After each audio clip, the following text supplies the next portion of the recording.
Speaking of, if you are a parent and you have a kid, you might have dealt with this: hand, foot, and mouth disease. It's horrible when your kids get it, and there seems to be an increase in cases.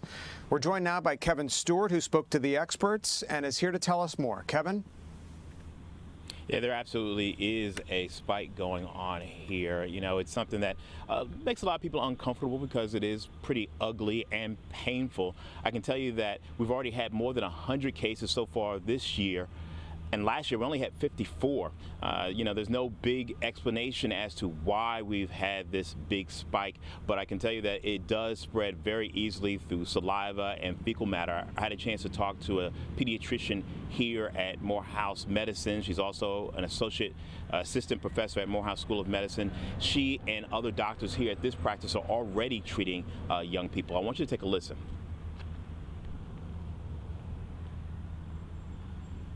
Office has been treating several patients, my partners and myself.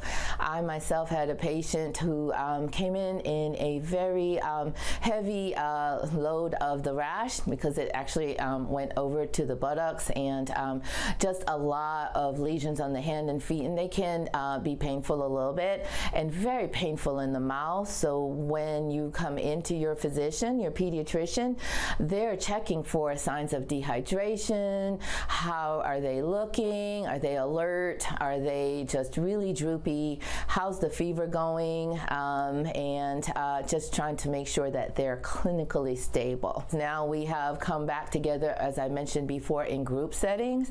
So daycares are traditionally, because you go to daycare, but even in the schools, because this disease can be 5 years and under typically, and so kindergarten starts at 4 and 5, and if you have siblings, you can spread it through the family. We have parents that have actually contracted the disease from their own children, and sometimes it's a little hard on an adult system.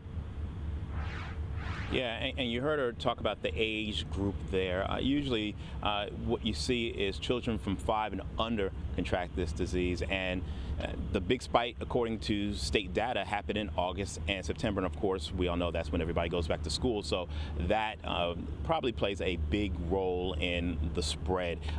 Overall, big picture, why we're seeing such a huge spread, that's still up for debate, but when you look at the timing of when this happened, you saw a big spike. It was right when school started. Tom?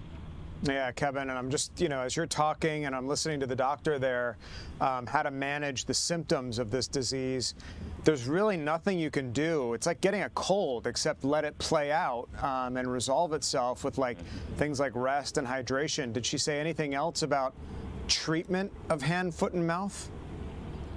You made a good point there because it is a viral illness. They don't want you to use antibiotics.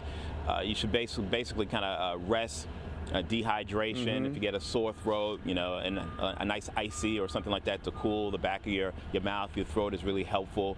If things don't clear up in a few days, it's a good idea to come down to the doctor and see if there's anything else that you can do if you don't go in right away. But this really is one of those things that you have to just lay back, relax, and try to bear with this. And right. Obviously, right. Stuff like this, when you have that rash, shouldn't play with it, shouldn't pick at it.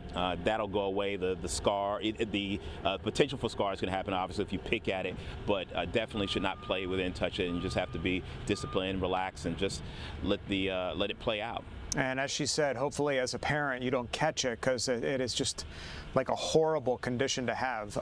But good that you're bringing it to folks' attention, to just stay vigilant and watch your kids as the increase in hand, foot, and mouth disease affects our area. Kevin Stewart live for us.